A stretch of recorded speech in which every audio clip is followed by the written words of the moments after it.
কিংবা S&P মোদি যারা কিনা এই ঋণ মানটা অনুযায়ী ক্যাটাগরি করে থাকে দেশে, সেখানে আমাদের মানটা আমাদের দেশের র্যাঙ্কিংটা একটু কমেছে।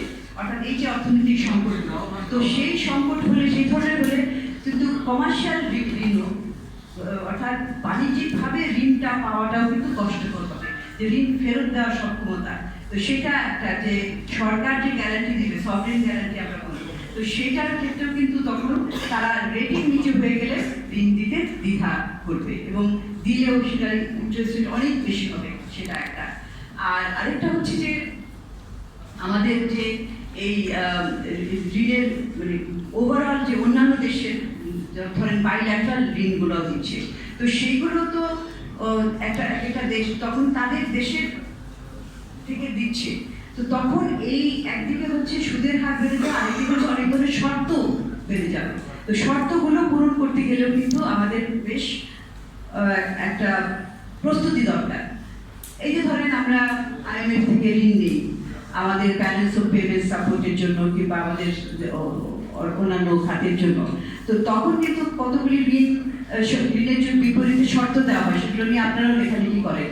কারণ এই যখনই যদি আপনি সুশাসনের সাথে অর্থ ব্যবহার করতে না পারবেন কিংবা যে ধরনের সংস্কারগুলি দরকার সেগুলি করতে না পারবেন, তখনই কিন্তু এই ধরনের শর্ত আসবে। তো সেই শর্তগুলি পরিপালন করা খুবই কিন্তু আমাদের জন্য কষ্টকর হবে যদি না আমরা সংস্কারগুলি করি। তো এই যে বাজেটের মধ্যে যে এই যে বাইরের থেকে নেওয়া হবে, এটা এত সহজ বিষয় না, সেখানে কিন্তু চ্যালেঞ্জ আছে, সেটার জন্য আমাদের প্রস্তুতি নিতে হবে।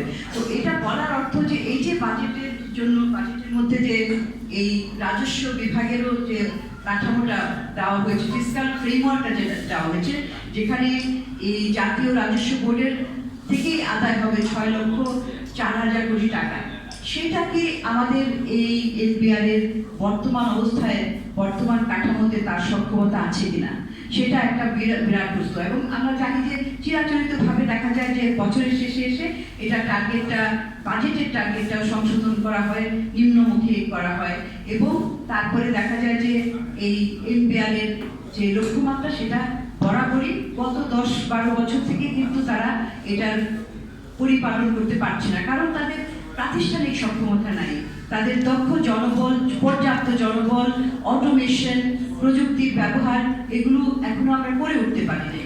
সুতরাং এখানে সীমাবদ্ধতা আছে। তো এই জন্য একটা ভয় হয় যে এই আমরা অতীতেও দেখেছি যখনই কোনো কাটছাঁট করার প্রয়োজন পড়ে, কাটছাঁটটা কোথায় হয়? কাটছাঁটটা হয় সাধারণত এই সামাজিক খাতগুলোতে। ভৌত অবকাঠামোর দিকে একটা ঝোঁক থাকে যে কোনো সরকারের, কারণ ভৌত রাস্তাঘাট, আপনার মেট্রো রেল কিংবা এক্সপ্রেসওয়ে, তারপরে 8 লেন 6 লেন রাস্তা, এগুলো বানালে দেখা যায় এগুলো দৃশ্যমান একটা উন্নয়ন, এবং সব সরকারেরই একটা লক্ষ্য থাকে যে দৃশ্যমান উন্নয়ন তাদের জনগণের কাছে তুলে ধরা।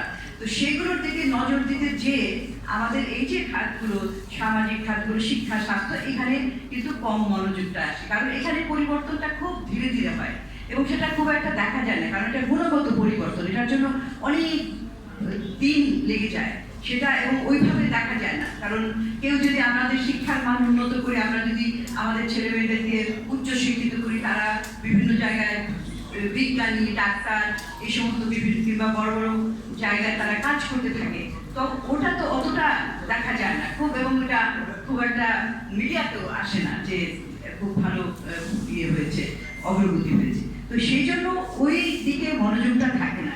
এখন এই যে আমাদের যে অর্থায়ন কাঠামোটা হলো, এখানে বিষয়টা হচ্ছে যে চিন্তার বিষয় যে এটা কি পুরোটা পাওয়া যাবে কিনা, পুরাটাই আমরা অর্থটা পাবো কিনা, অর্থটা হলে কোথায় কাটছাঁট হবে, এটার দিকে একটা মনোযোগ রাখতে হবে। এবং ক্যাম্পের মতো প্রতিষ্ঠানগুলো তারা কিন্তু এই ব্যাপারে বছর জুড়েই কিন্তু এটার ব্যাপারে একটা সচেতন একটা মনিটরিং করার বিষয় রয়েছে, কারণ বাজেট দিল এবং পরবর্তীতে শেষের দিকে এসে যদি আমরা দেখি